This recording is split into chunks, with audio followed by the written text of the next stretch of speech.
Hi, everyone. Thank you and welcome to the Committee of Adjustments. I am Sarah Aubin. I'm the recording secretary. So I'm just going to go through a few Zoom etiquette protocols with you. For the applicants and the agents, as well as for the members of the public, we do ask that you be on mute and that your video be off. The assistant planner, Corrine, secretary treasurer, will be reviewing each application. After she is done reviewing your application, the chair will then ask you to unmute yourself and put your video on. At that time, please do that. After your application is done being heard, please take down your video and unmute yourself. You can also leave the meeting after your application is heard. If you have any technical difficulties, please do not hesitate to come back to the meeting. You will be allowed back in. Thank you so very much, and I will turn it over to the chair. Good afternoon, everyone. Welcome to meeting on July 20th, 2021 of the Committee of Adjustment. We have a few introductions to be made at this point in time. On my left is Corinne Chason. And on my right is Sarah Aubin. Also joining us from the town are Lori Chadwick and Rita Jabur. Is there joining us on their computers are my fellow board members, Sherry Duceder and Phil Pocock. There's two other members that unfortunately couldn't make it tonight, and but we do have enough for a quorum, and we will be proceeding with the meeting as normal. So called the meeting to order. Is there a conflict of interest from anybody on the committee? Seeing none, we'll proceed to an adoption of the published agenda. I would like to suggest one change to the public agenda. The last two items on there, which is the Keith application. Ms. Keith is with us here today in the chambers. So as a show of courtesy, we'd appreciate if somebody would move that we can look after her applications first. Moved by Phil. Seconded by Sherry. Thank you. All in favor? Thank you. All right. So I need an adoption of the minutes from the June 15th. It was in your package if you had a chance to review them, and move the adoption of those minutes. Moved by Phil. Second by Sherry. Thank you. All in favor? Thank you. All right. I don't believe there's anything under unfinished business, Sarah. No, thank you.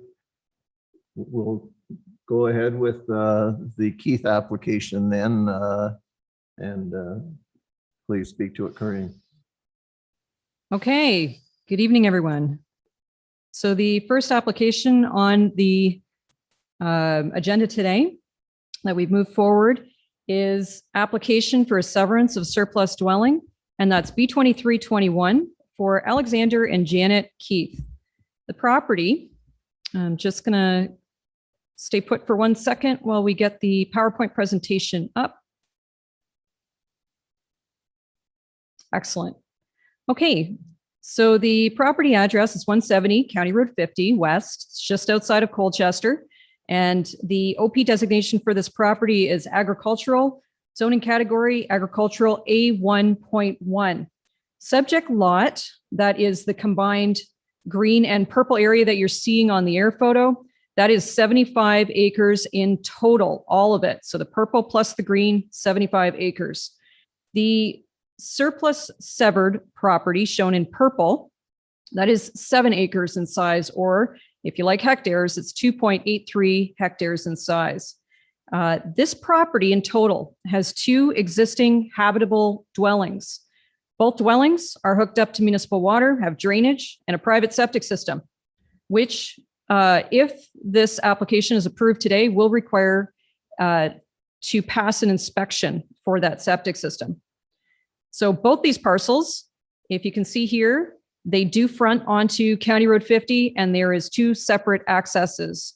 Access for the green strip, or the green property, goes right down that small little strip there that Sarah's pointing out. And then the purple area does have its own access. Next slide, please. So if you visited the site, you will notice that there is the 2 habitable dwellings. On the upper left-hand side is the surplus dwelling that they wish to sever off. Really unique structure there, as well as the other one, which will stay with the farm. Both are actually quite old properties, I understand from speaking with Janet. So very unique places. The bottom is just a start to showing you what the natural heritage feature that's on the property starts to look like from the road. And we're going to talk about that in the next couple of slides next. Next slide. One thing to note, though, before we go on to that, is where the septic systems are located.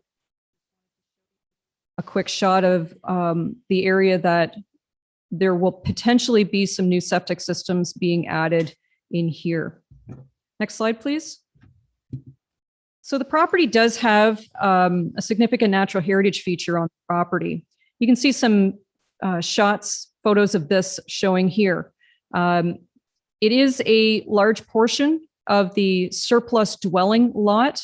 It's kind of 50%. So the area was some time ago under agricultural cultivation for a portion of it. The other has always been a natural heritage feature.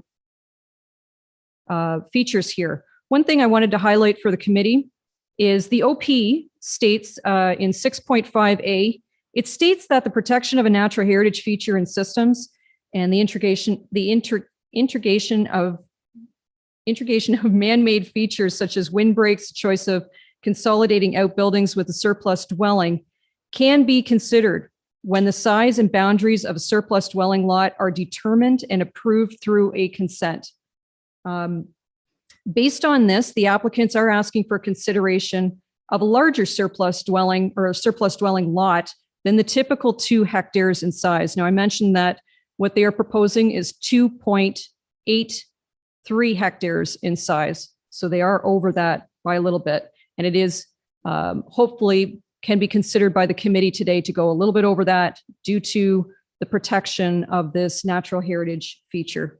Next slide, please.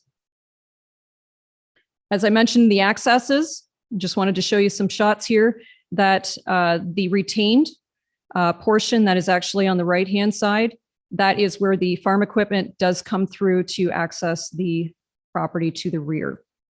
Next slide, please. So just a run through of the policies that apply here. We do have to apply the provincial policy statement, and we did not find any conflicts. It does meet the criteria for a surplus dwelling. The Keiths are working with a bona fide farmer to ensure that they meet that criteria of the PPS. There is a purchase agreement, and also the land consolidation form has been given to us as evidence of this so that they do meet the criteria. They also meet the policies of the official plan that these structures are habitable. There's adequate services for both of these properties, and it meets the minimum lot size for a surplus lot. The restriction, there is going to be a restriction on the retained lot that no new dwelling be located on the retained farmland. And as I mentioned, the protection of that natural heritage feature is an item that can be considered by the committee today. This property also, with the new boundaries of the surplus lot, it will satisfy the zoning bylaw. However, we do need a minor variance that we are reducing the existing agricultural land from the typical 40 hectares or 100 acres or as existing and down to what is going to result as the agricultural and the surplus lot. Next slide, please. Should the committee consider this consent, these are the typical conditions that would be applicable. So registered reference plan, signed transfers, confirmation of all taxes paid, drainage apportionments, and again, that a septic system will have to be inspected and needs to satisfy party to the building code, and that all conditions need to be fulfilled by July 20th of next year. Next slide, please. So just a quick note on the minor variance that is required for this. Anytime you have a reduction in the existing farm lot size, you do need to recognize that change. And this minor variance goes along with this consent application, and it will be the reduction of 7 acres in size, or 2.83 hectares in size. Next slide. And making sure that we're following the 4 tests. Does it satisfy the general intent of the OP in the zoning bylaw? I've mentioned that yes, it does. And we have the minor variance with us in order to do that. The proposed variance is minor and desirable for the appropriate land use because Mr. and Mrs. Keith have come forward today to state that they wish to protect the natural heritage feature. We are considering this as compliant with the OP and that it is minor in nature due to that reason. And Ms. Janet Keith has also mentioned that her desire to protect it and also to still use the property for agricultural purposes. Is this number 3? Is this application with the character of the neighborhood? This property is surrounded by agricultural lots and is just outside of the Colchester hamlet. And it does fit in because there is no change in land use. There is no that are going to occur for these properties. They will remain the same except for the severance. And lastly, the variance deals with circumstances particular to the site and the development. Again, significant feature on the property, and that they simply wish to sever off this additional house because it will be deemed surplus to the needs of the new farmer. Next slide. On circulation, we circulated to the public, internal and external agencies, and this is what we received. We did receive comments back from the Conservation Authority. They had no objections due to the fact that there was no change in land use, and they did acknowledge that there was a significant natural heritage feature on the property. We did not receive any objections from internal departments, and no correspondence was sent in by the public. So at this point in time, I'm going to turn it back over to Mr. Chair here. And we do have Janet Keith joining us, and I believe we also have Mike Tomek joining us as well. Ms. Keith, would you like to add some comments of your own? Go ahead, please.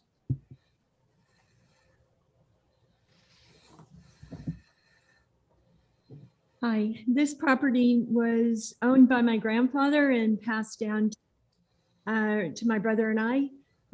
I've always loved this property, and actually it's where I started to ride horses, which is my profession for my life. When I was 5, my granddad brought a pony home in the back seat of a convertible, and that was my first riding.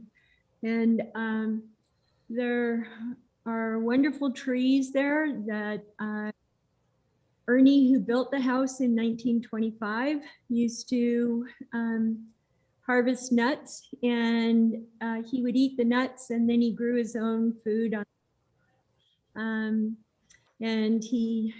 it's just been part of my life and my brother's life, and we would like to keep it intact. And but we do have to sell the farmland. But we'd like to do the best we can to keep the trees, which mean a lot to us, and the house, and just the remembrances. Thank you. Mr. Tomek, would you like to add any comments? I don't have a lot to add, just that we're very appreciative of the help that we received from the planning department as we went through the preparation of the application, and the help that we received in addressing any issues that may have come up from, from the various bodies that are relevant to this. So just appreciative of everything that was done for us through the planning department, and I think we've got everyone's best interests at heart here.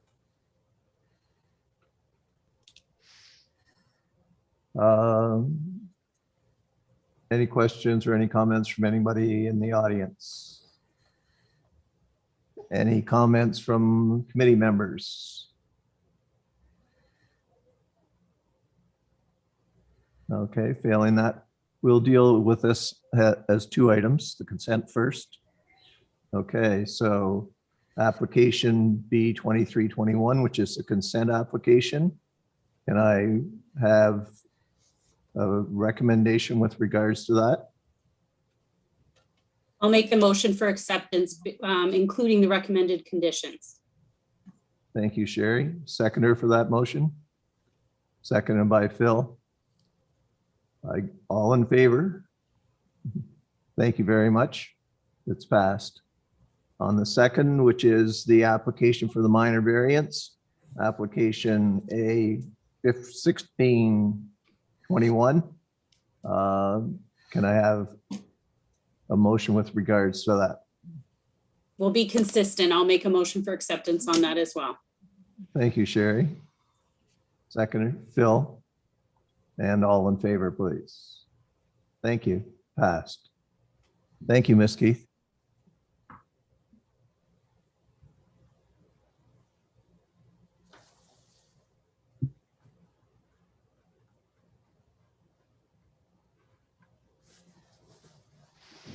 We'll be back with you in just a second.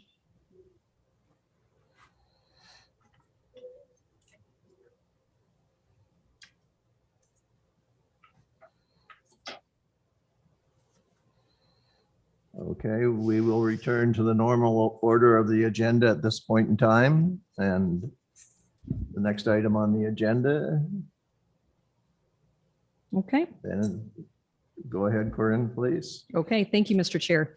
Okay, so the next one is application A1321. And this is for relief from a rear yard setback. So minor variance for a rear yard setback for Mr. Christopher and Chelsea Lettery. And the property 6207 County Road 11. And OP designation on this one is agricultural. The zoning is A1.1 for agricultural as well. As you can see here on the screen, it is a irregular shaped property. So the reason for needing some rear yard setback is due to that diagonal slash of the property. So you can see in the green, that is for a proposed new attached garage to the existing house. And the rear yard setback requirement for this property is 50 feet as described in the zoning bylaw. The property, due to this diagonal cross section here, the site plan that's provided will show, and very clearly, actually in the next slide, let's just move. And we'll point that out to you. So here you can see what the setback distance will be. Just to the north there, Sarah, keep going to the top. So the diagonal line, she'll point this out in a sec. Yeah, the diagonal line across the property, yes. So there's the 50-foot setback distance. And you can see there on that diagram that the proposed garage, the only part that's going to encroach is that what would be the northwest corner. And it only encroaches by 8.5 feet. Okay, so the attached garage will be 30 by 30 feet in size. And the only encroachment into that rear yard is 8.5 feet. Okay. So on that slide, you can see the side views.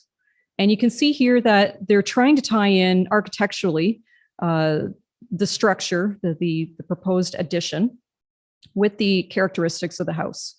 The other thing to point out, though, is that this is also going to tie in with the existing driveway.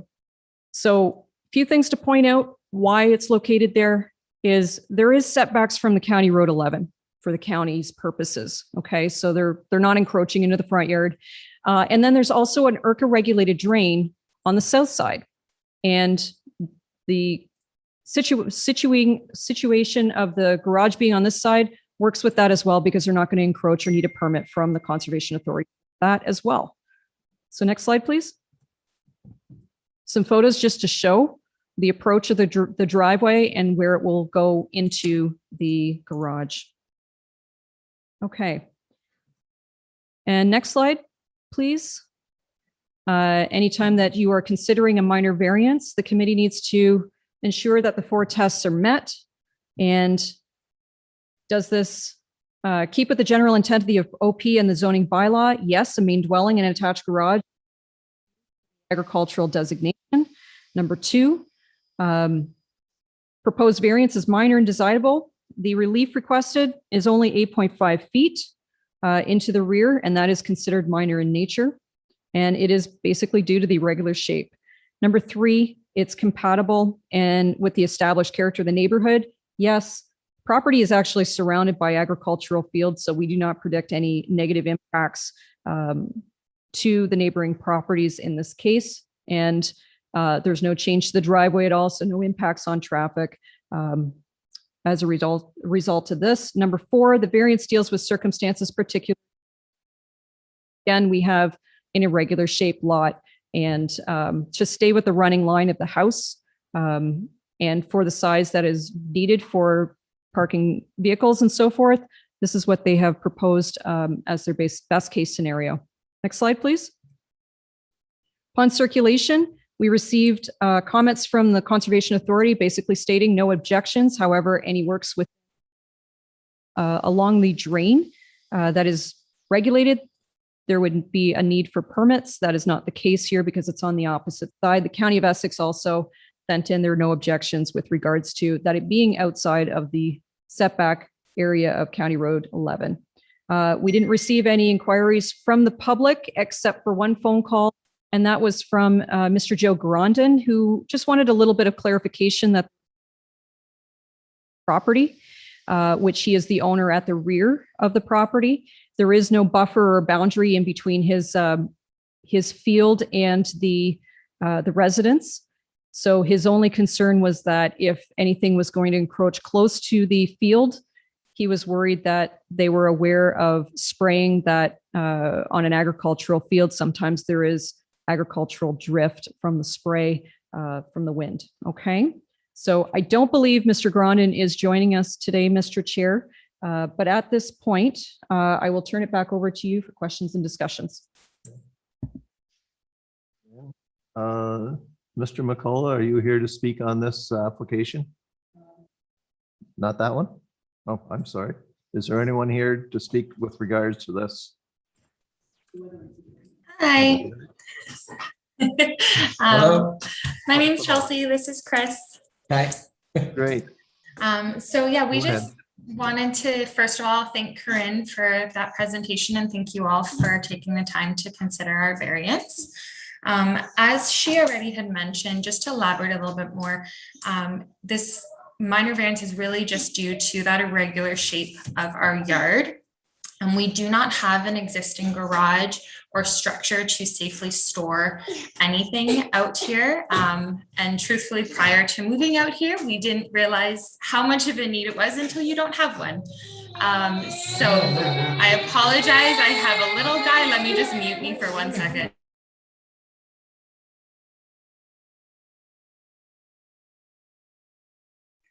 My apologies. I know nobody wants to hear crying little ones. So just to kind of continue on what I was saying, you know, we don't have anywhere to safely store anything currently.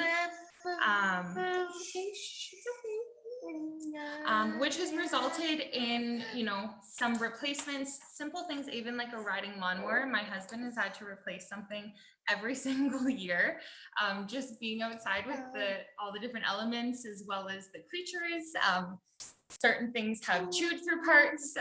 It's just, we don't have anywhere to keep things safe, and it is costing us extra money that we would just really like to save. Additionally, with a little one and a growing family, simple things, even like having a bike, we don't have anywhere to store any bicycles, things like that. So they're actually stored in our basement. And truthfully, between a toddler and carrying out a bike out of a basement, it's just something that I tend to avoid doing. So it'd be so nice to have that need to just be able to open the garage and go. It really would be a huge difference for us. So again, I just appreciate everyone taking the time to consider this. Again, just to kind of go off of the size, we did consider all options of even making it smaller or trying to move it up, but with the driveway being where it is, it just made the most sense to keep it center with the house, so we don't have to make those changes. And we both drive large vehicles, as you could see in the picture. So to be able to store 2 vehicles and have that extra storage, that would be the size we would be looking for. Otherwise, we're going to be in the same position where we're picking and choosing what to leave out. So that's it. Thank you so much. Any questions from members of the committee? Any comments from any of the public? Okay, can I look for a motion with regards to this application? Bill? Motion to accept. Thank you. Seconder? Thank you, Sherry. Okay, all in favor? Motion's passed. Build your garage. Thank you. Thank you Thank so you. much. Thank you. The next item on the agenda, item 6.2. Corinne, would you like to speak on that, please?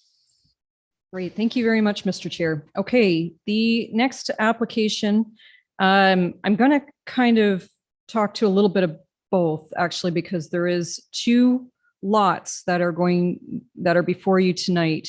This is a application that you've seen before. There has been some changes. There's been some small amendments to the layout. So this application is for the creation of a new lot. As you can see there with the blue arrow, there is 2 lots that are being proposed. So we're going to deal with each one of them separately. And the first one, the blue arrow is pointing to. There we go. Okay, so the total area of the property is 0.573 acres. The applicant wishes to sever property with the approximate dimensions of 77 feet by 110 feet. That's that corner lot. That's 8,470 square feet in size. So the minimum lot size provision in an R1.1 zone is 5,000 square feet. So this is over that minimum size requirement. Next slide, please. Just to refresh your memory, because we saw this back in May. Here's what the property looked like in the springtime. And the reason why we brought this back to the committee, as you'll remember, is the bottom picture shows the Sunset Garden signs. So the committee did have concerns, and we appreciated coming back with some more information to you for today.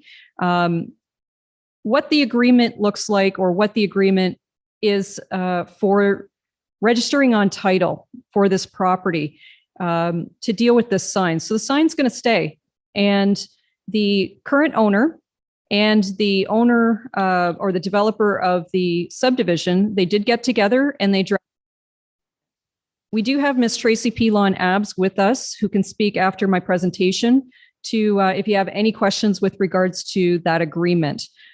We as staff have submitted that as a recommendation to, as a condition for any approval of this severance, that it would be registered on title so that this agreement can stay in perpetuity with this property.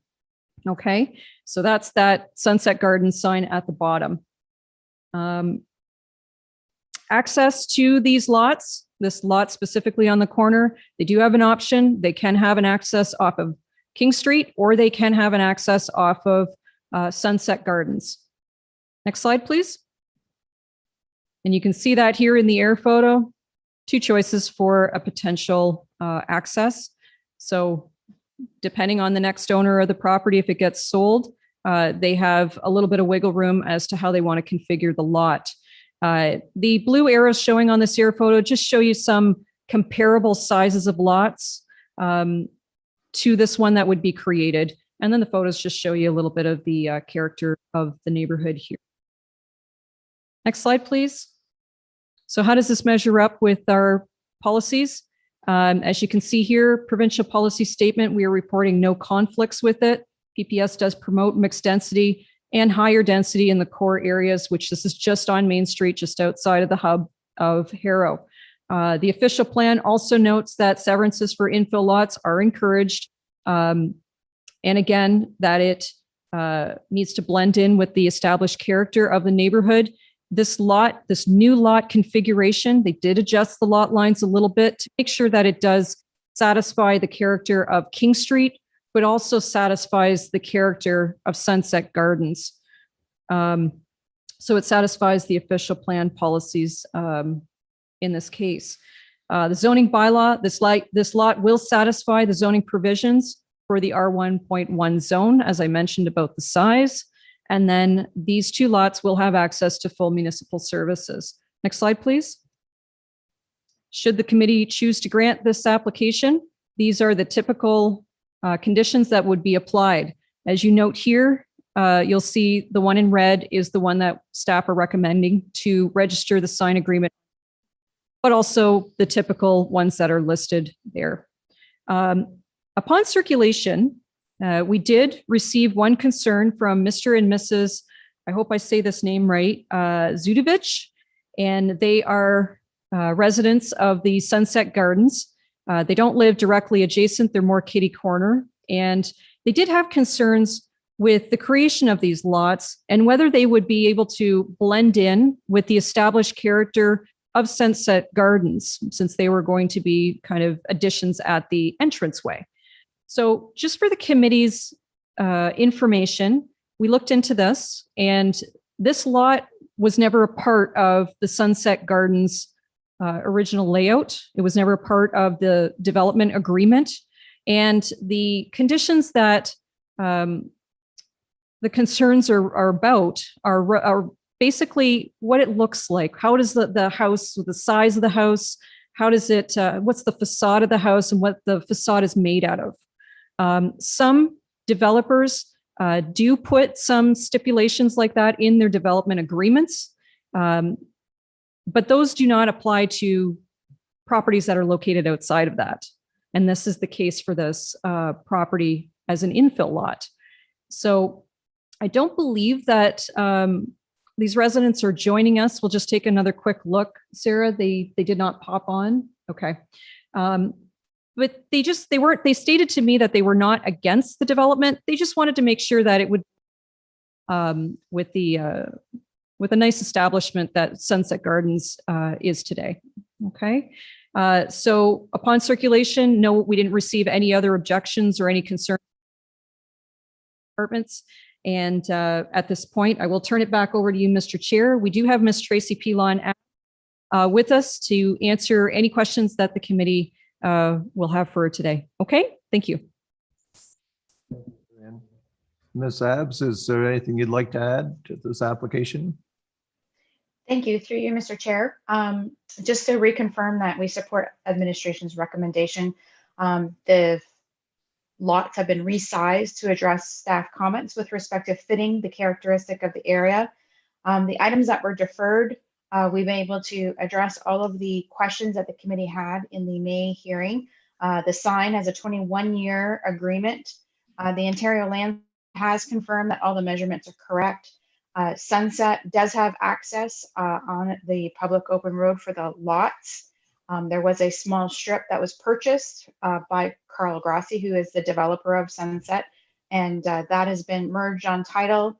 And the site visibility triangle that we had before, it's been removed. It was just an anticipation that the city might have wanted it, but it's been confirmed that the city did not want that triangle, so it's just been removed. So the sign sits on part 1, and that will be owned for 21 years. And Grassi has the opportunity to go in, make any construction or changes or renovations in case something happens, with the full permission to be able to do so over that property owner. And with respect to the characteristic of the building, we are not subject to the same development agreement or covenants that are applied to the Sunset development, but the developer would definitely be building something that is traditional to the village of Harrow, and nothing modern or out of the normal. They definitely see that they want to comply with the zoning bylaw, which they have with the severances, and they're going to build something appropriate for the area. So happy to answer any questions you might have.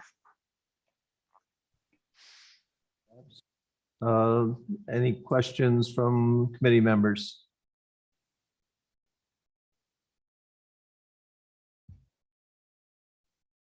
All right.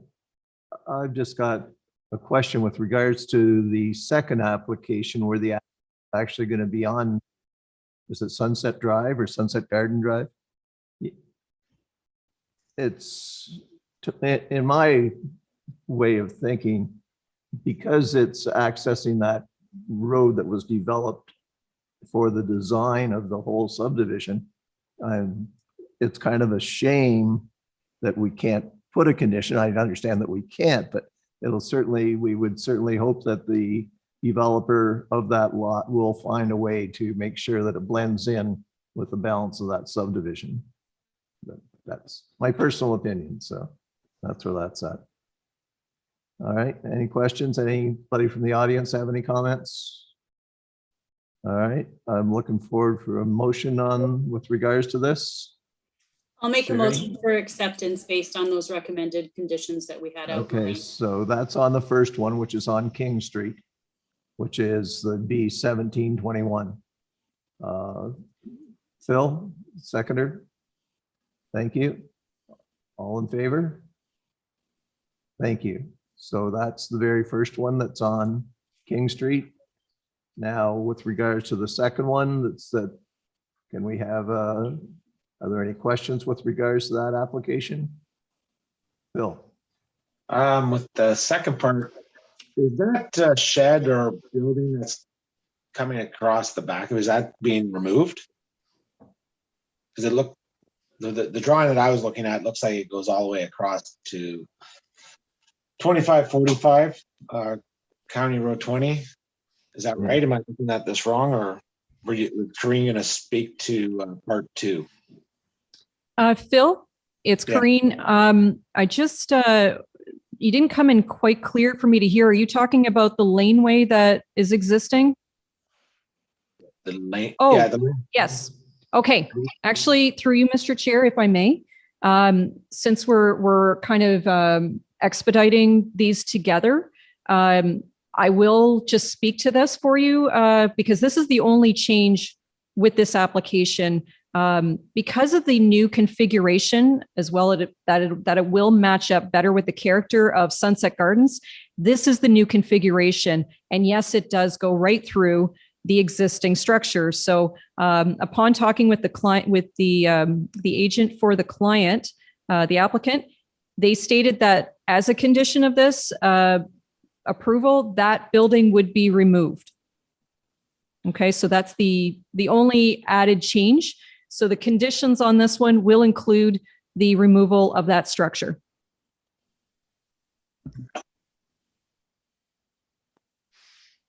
Are you good with that, Phil? Yep, I think so. Okay. No comments, or are there any other comments from anybody in the audience at all? Okay. Can I have a motion with regards to this application? I'll make a motion again, subject to those conditions, including that structure being demolished. Great, thank you, Cher. Seconder, Phil, all in favor, please?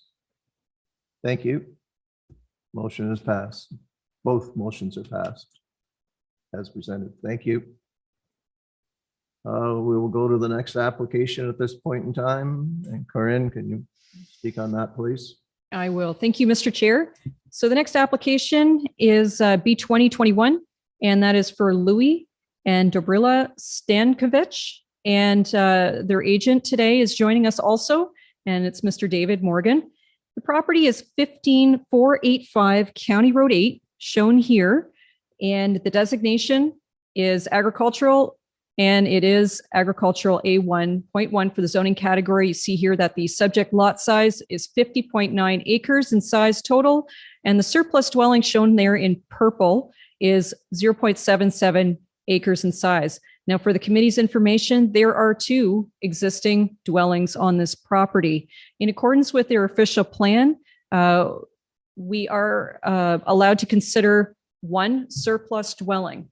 Any surplus dwellings that we approve, there is automatically a restrictive zoning that goes on the remnant parcel. So the farmland would have a restrictive zoning on that property, and it would be identified on our GIS system so that the second property or the second house would not be able to be severed at a later date.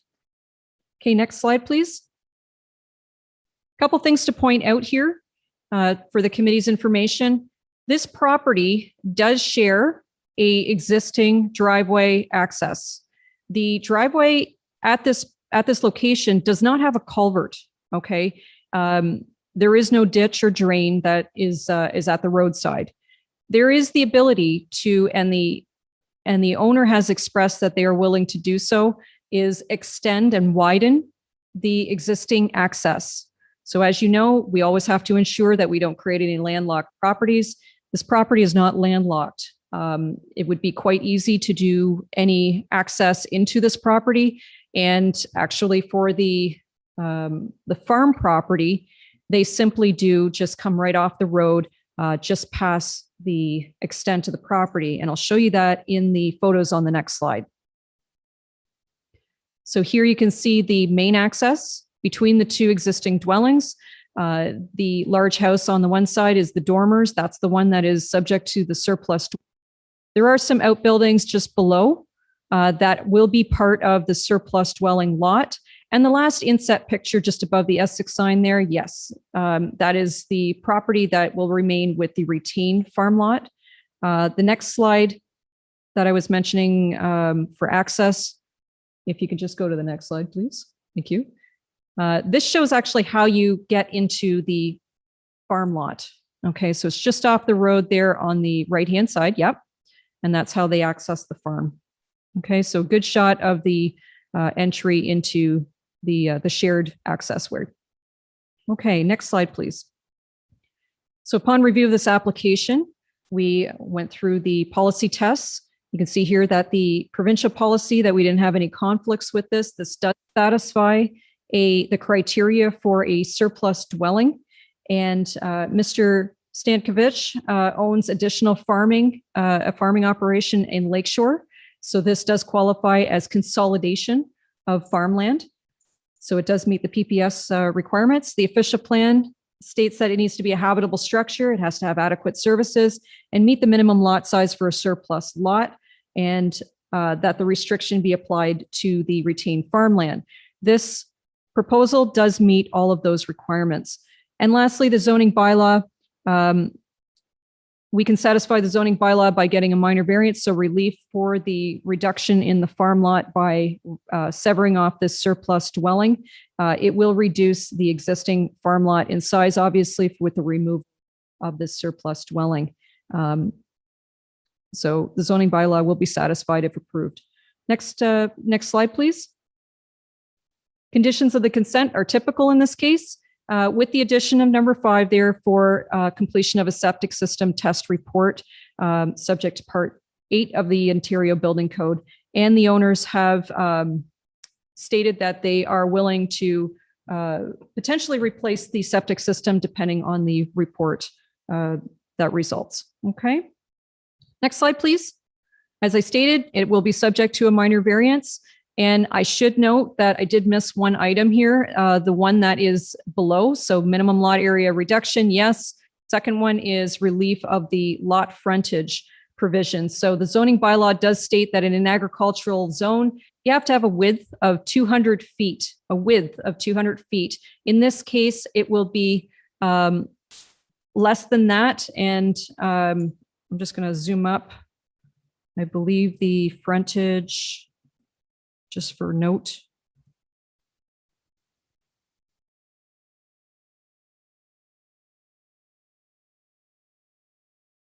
I can't read it on my screen, but I have David Morgan with me, and he will let you know what that is when he gets a chance to speak after me. Sorry about that. It's a little blurry on my screen here, but it is less than 200 feet. Okay, so talked about the considerations of policy and the conditions. And upon circulation, we did receive comments from the Essex Region Conservation Authority, and they stated that they had no objections. There was a regulated drain across the back of the property. We did receive comments from the County of Essex, and they stated that if there's any works that are located within the county road setback area, that a permit would be necessary. So if they do any kind of widening of the driveway, a permit will be necessary, but they had no.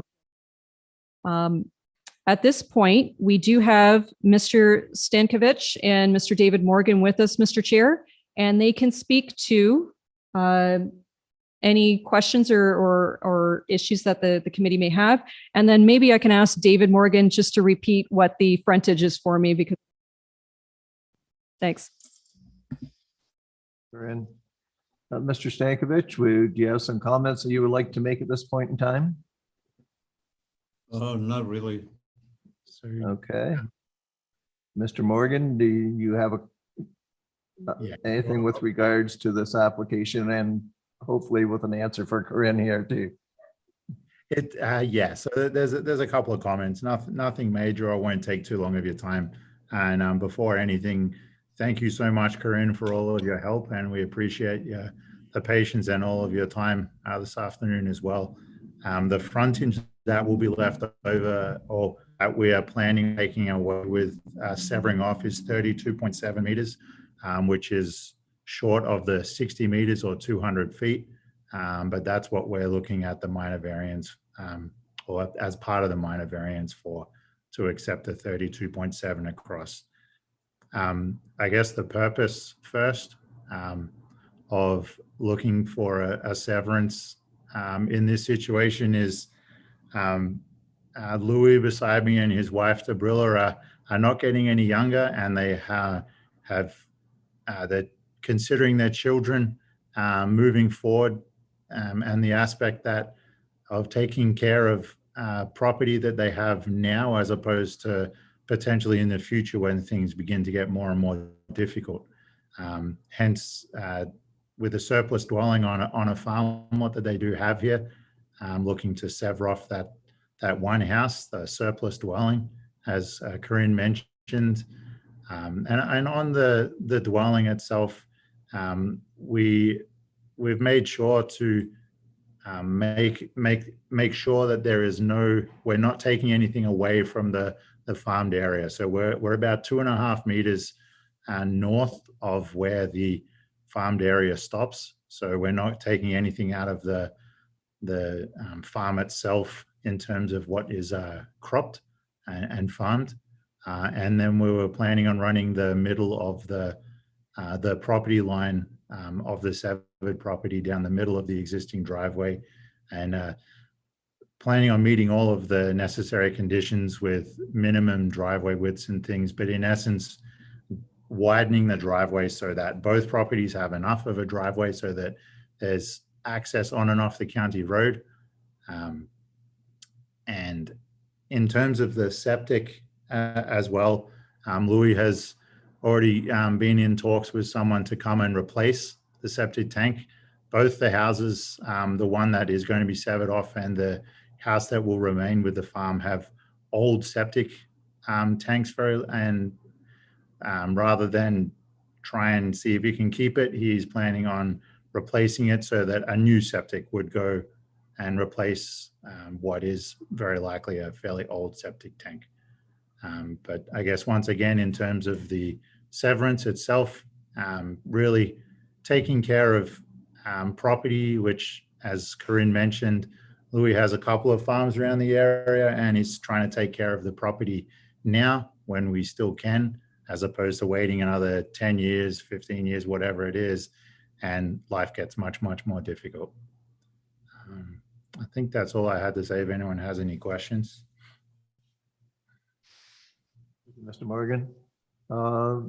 Committee members, any questions with regards to this application? Any further comments from anybody in the audience? Okay, look forward to a motion with regards to this application. Phil? Motion to accept with all recommendations from the town. Thank you. Seconder for the motion? I'll second. Thank you, Sherry. All in favor of the motion as presented. Thank you. Thank you, Mr. Morgan. Thank you for attending and thank you for your presentation. Very much.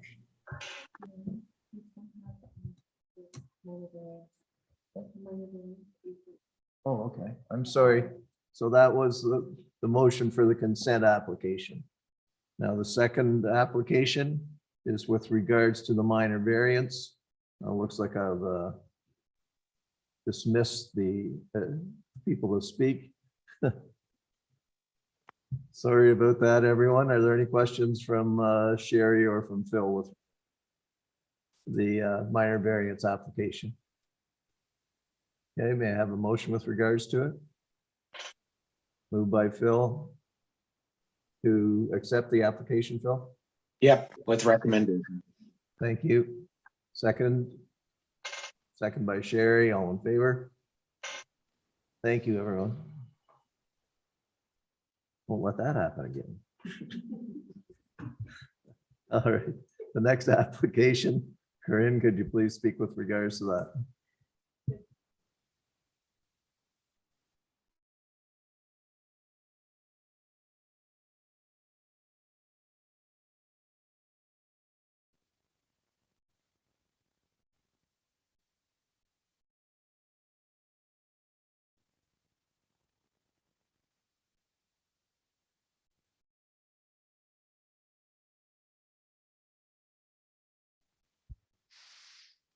Learned the mute situation once again. Here we go. Okay, Roger and Linda Baldwin are the next applicants. I'm not sure how much, but their solicitor is joining us also. His name is Aaron Farrow, and they are working with Mr. Gordon Danaher for a severance of a surplus dwelling. And you can see that here on the screen. Obviously, agricultural designation and zoned agricultural A1. The total area 50.75 acres, and they wish to sever surplus lot 1.04 in acres. And just looking at the inset map there, you can see here that it's a typical surplus dwelling, that they are not taking any agricultural land. They are keeping the outbuildings with the house, and there is a separate access there shown here just to the west, so that they can access the farm parcel. Next slide, please. Just a flyover of the property here. Looking at it from the roadside, you can see the accesses and some of the accessory structures that will be part of the surplus dwelling. The existing home is in good habitable condition. It's hooked up to them. And again, the septic system, as routine through a condition, would have to have an inspection. Next slide, please. Quickly through the policy review, no conflicts with the PPS, the official plan stating that it needs to be a habitable structure, adequate services, and meets the minimum lot size for a surplus dwelling.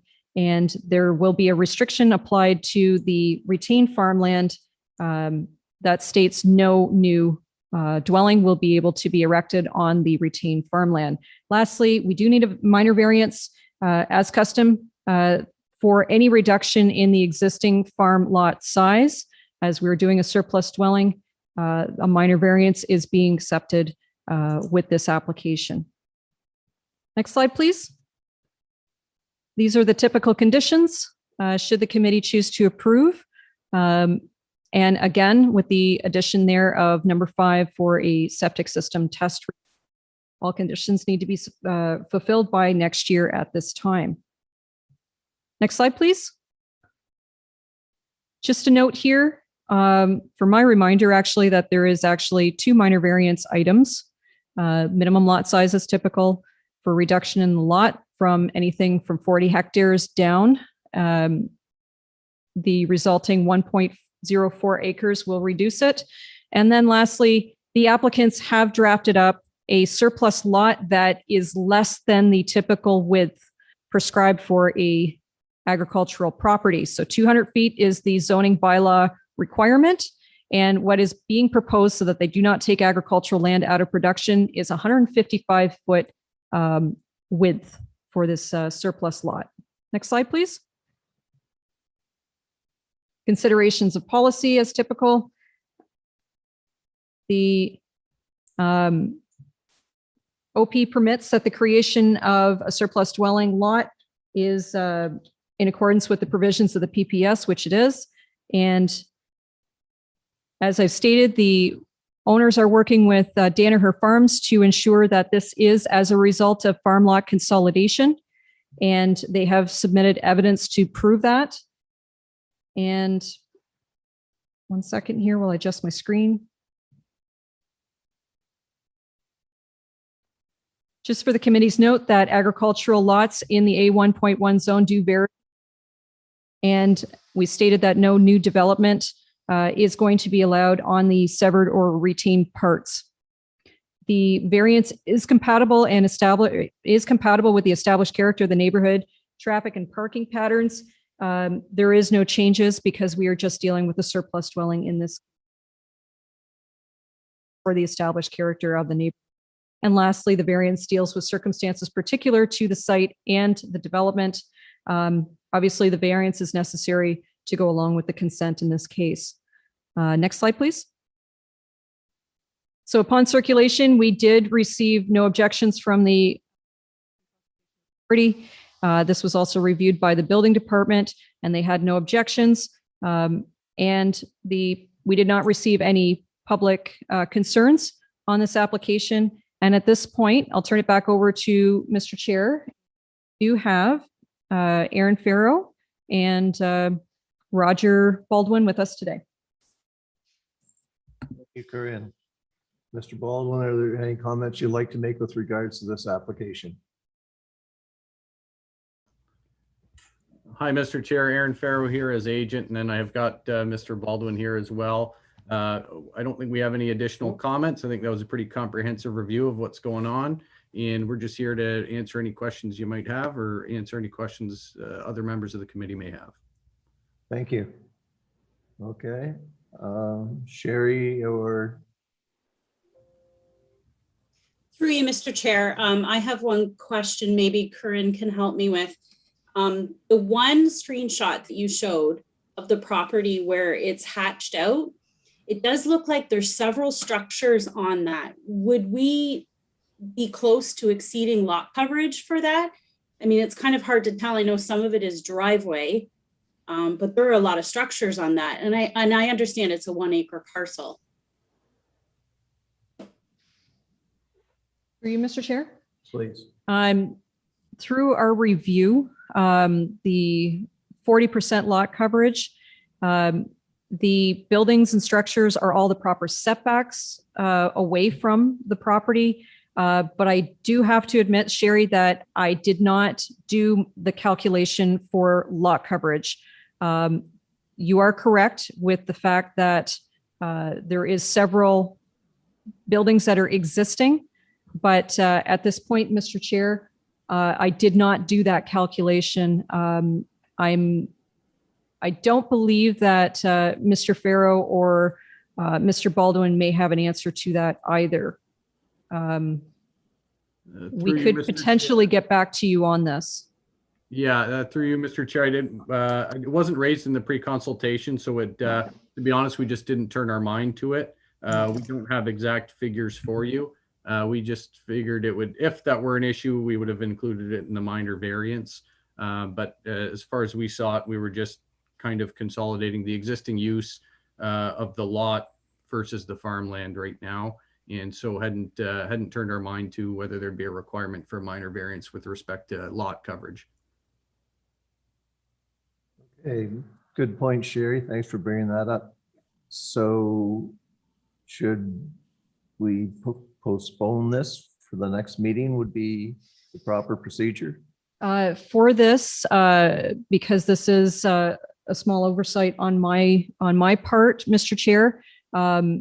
We could defer this application if that is what the committee would like to do, so that we can double check that and then bring that back to the committee for our September meeting. And if there was a variance, it would be under a We minor would include variance. It it. would come back under that application. Yeah, we would include it with it. All right.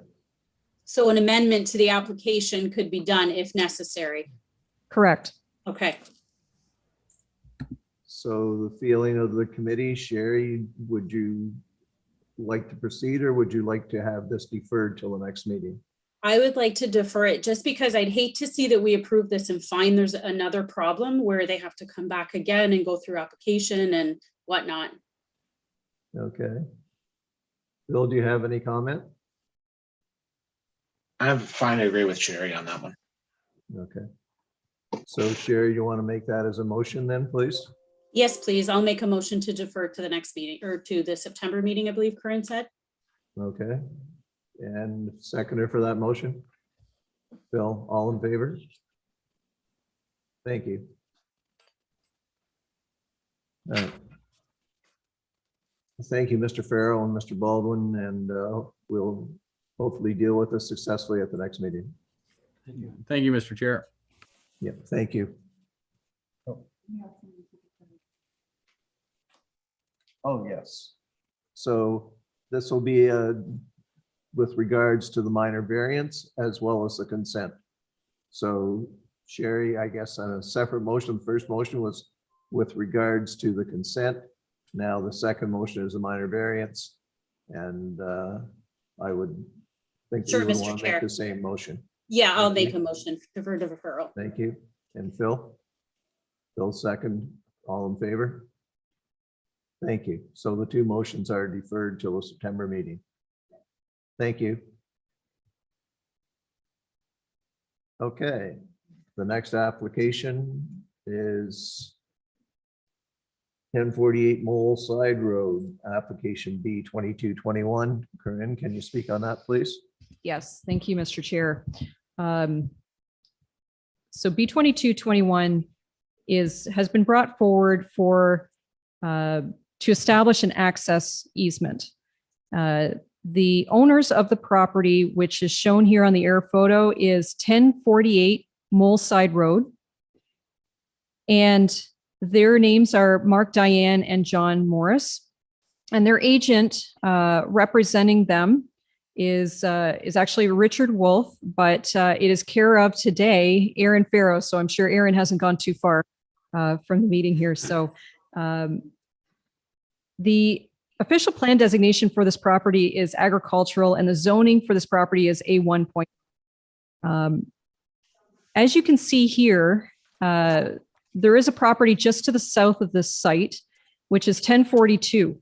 And I'm going to have Sarah point out a feature on this property that is the reason for this application. There is an existing large drain that runs and cuts this property in two. And it actually creates a situation of a landlocked parcel where the house is, and it's located at the back of the property. So what has occurred for many years, since actually the 1970s, is the owners of 1042 have utilized the access way that the Morrises own currently, which is 1048. So due to the wish of the estate of 1042, they wish to establish this easement in order to, in the future, sell this property. So they want to establish this as an actual registered easement over the property. And there are reasons why they want to do this easement. Partly, it's landlocked and it has a physical barrier of that drain. But let's look at that a little bit more detail in the next slide. So if you stopped at the property, you would have seen this. This is the entryway into the property where my Jeep is parked there. In the next picture, you can see that the property splits off, or the access splits in two, one over to the Morrises and one over to the estate at 1042. As you travel down towards 1042, you notice that you approach the house there. There's the house at the bottom corner as well. And then the blue arrow here is I'm showing you a bit of the feature that happens on this property. It starts dropping a good distance down into an actual floodplain for the coal nut drain. Okay. And then in the last picture that Sarah's showing you, that is where the drain is. And you can see that the access way is out of its influence there, and that it does creep onto the Morris's property. Next slide, please. One other item, though, to note that is a bit of a challenge that you may be asking, why can't they do their own access through this property? And this property not only has this drain, but it also has a natural feature. These are low-lying lands, and they're completely covered in a natural feature. The colorful map in the center of the screen here, that's a topographical DEM map, okay, digital elevation model. And it actually shows that floodplain that cuts through there. These lands in here have not been studied. They could potentially have significant features on them, such as potentially a provincially significant wetland. And as you know, development within a provincially significant wetland is prohibited, okay? So just wanted to give you a little bit of the basis and the look of what they would have to go through, potentially engineering studies and also environmental studies in order to do any kind of works down in that area. So it would be a definite financial hardship on the part of the estate of 1042 in order to do that. So that's why they are approaching you today, the committee, to consider this application for an easement. Next slide, please. So with this proposal in front of you, we've reviewed these policies. And with this, due to the easement proposal, we do not report any conflicts with the PPS because it stays out of that natural environment and the hazard areas. And further, the official plan allows access, you need access to properties. So this would actually garner that instead of it being a landlocked property. So it would satisfy that item, and it's for technical and legal purposes. And lastly, the zoning bylaws, since no development is being proposed, this is not in contravention to the zoning bylaw requirements. Next slide, please. Should the committee choose to approve this application, these are the typical requirements that we would apply. And number 5 there, highlighted in red, is what the additional one would be, that the easement be registered on title, and that's to the satisfaction of the town of Essex. Upon circulation to the public, we did not receive any inquiries or objections with regards to this application. We did receive comments from the Conservation Authority. They stated that they had no objections because it was for the easement and that they would be staying out of the natural feature and the natural hazard zone. We did not receive any other objections or any comments from internal departments or other external. And at this point, I'll turn it back over to you, Mr. Chair. And Mr. Aaron Farrow will be also speaking to this application. Thank you.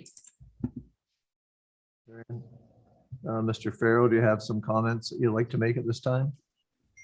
Yeah, Mr. Chair. Thanks, Corinne, for the summary there. I think it accurately encapsulates basically what the application is about. The main selling feature, obviously, for this is it preserves an existing access without having to later on require the neighboring property owner to construct separate access, which would otherwise involve negotiating around the natural heritage features, the drains, etc. So basically, nothing changes on the ground as of this application. It kind of, provides some certainty moving forward as far as what the continued access is, without otherwise running into any environmental issues that would be the alternative if this application weren't granted. So I believe Mr. Morris is here, and Mr. McCullough is here as well on behalf of that particular property owner who would be getting granted the easement from our client to the extent that they may wish to speak to that. But I'm certainly here and available to answer any questions the committee may have. Thank you, Mr. Farrow. Mr. McCullough, would you like to speak next? Yes, I would. I certainly agree with the comments that are in the report from the planner. and obviously agree with the comments of Mr. Farrow. I can tell you that Mr. and Mrs. Surgeon bought this property in 1973, so they've been using this easement for 45 years or more, and it only arose because Mrs. Surgeon died in 2018. So this hearing of the Committee of Adjustments, hopefully, and I say hopefully, is the beginning of the end, that we'll be able to sell the property because the house has remained vacant for almost 3 years. So we're quite anxious to finalize issues there and move on. That's it. Mr. McCullough, Mr. Morris, do you have some comment? Not really. I appreciate Mr. Farrow's comments and Mr. McCullough. I think ultimately we're fixing what should have probably happened back in 2000 when my parents built their home. They bought the property in 97. And if you knew Mrs. Surgeon, she was a real firefly or a firecracker. And she more or less told my dad, listen, you got to grandfather this in because that's just the way it is. And I think on a gentleman's agreement, they kind of left it. But now that properties are selling and it just kind of resolves and puts on title what needs to happen. Thank you. Committee members, are there some questions for the applicants? Phil, go ahead. I'm not sure, like, I have no problem with the easement itself. Just I'm curious if there's any way of having some financial help to maintain that easement for whomever will be owning the easement property, whether it's clearing or needing to put more gravel in because of the wear. Because right now, they don't have a neighbor, but you don't know who your neighbor is going to be, and I just wanted it's just to make it fair for the owners of 1048. I'm curious if there's any way we can have some financial commitments put into it if possible.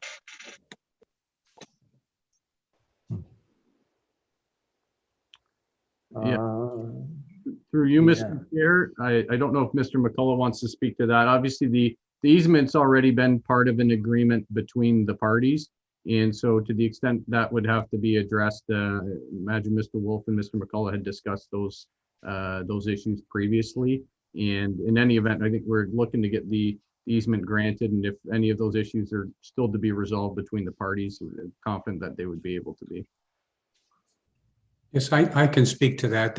We are going to be signing a right-of-way agreement, which will involve itself on sharing of expenses, and it's going to be an improvement. The driveway had some issues in the last couple of months, and it certainly maybe does need some maintenance and maybe even some more gravel in there, but we'll be able to resolve that problem. Okay, so this will be done before the sale goes through. Yes. Mr. Morris, are you in agreement on that? Yes, that was my understanding. Mr. Wolf and Mr. McCullough had already discussed that. There'd be a shared cost between the owners of 1042 and 1048. And I don't see any issue with that. Thank you. Bill, is that satisfactory with you? Well, it's satisfactory, but it's just the next owners, I guess, would be like down the road, say 10, 20 years from now, the two owners change. The commitment for the 1048, I guess, would be with those. Would there be something that would be for like future owners? Not, yeah, you can get agreement for this situation, but down the road, right? That's my concern. Oh, if I may, Mr. Chair, our agreement will be registered on title to both lands so that there's any purchaser wanting to inquire into this will have to assume the obligations and the benefit of the right-of-way agreement. And I don't think that'll be an issue at all. Okay. Thank you, Mr. McCullough. Thank you. Sherry, do you have any comment? Sure, please. No, I think I've been satisfied from all my questions. Okay. Okay, Phil, are you satisfied with the comments? Yep. Yeah. Okay. All right, so this is item 6.8. Is there anybody from the public left that might like to make a comment? All right, can we have a motion with regards to the consent application? Bill, Motion to accept with all recommendations from the town. thank you. Seconder for that motion? Thank you, Sherry. All in favor of the motion as presented? Thank you. The consent motion is passed. And that's all there was on that. There's no minor variance. All right, well, thank you. Thanks for attending and for your input with regards to this application. Thank you. Thanks, Leaving everyone. the meeting. Thanks. Thank you, Mr. Chair. All right, that does it for the applications for this evening's meeting. Next, is there any correspondence at all for this meeting? No correspondence. Is there anything under new business anybody wants to bring up? All right, I would myself, I'd just like to suggest to administration is that we probably need a little bit of education with regards to the changes that have happened with regards to LPAT and what the new tribunal system is going to be. So I think that, are you making, did they make a comment to the council the other night? So maybe if we could have something for that for the next meeting, we would appreciate that. And that's it for my end on new business, I guess. Any notices of motion, any motions from Sherry or Phil that you'd like to have brought forward? All right, thank you.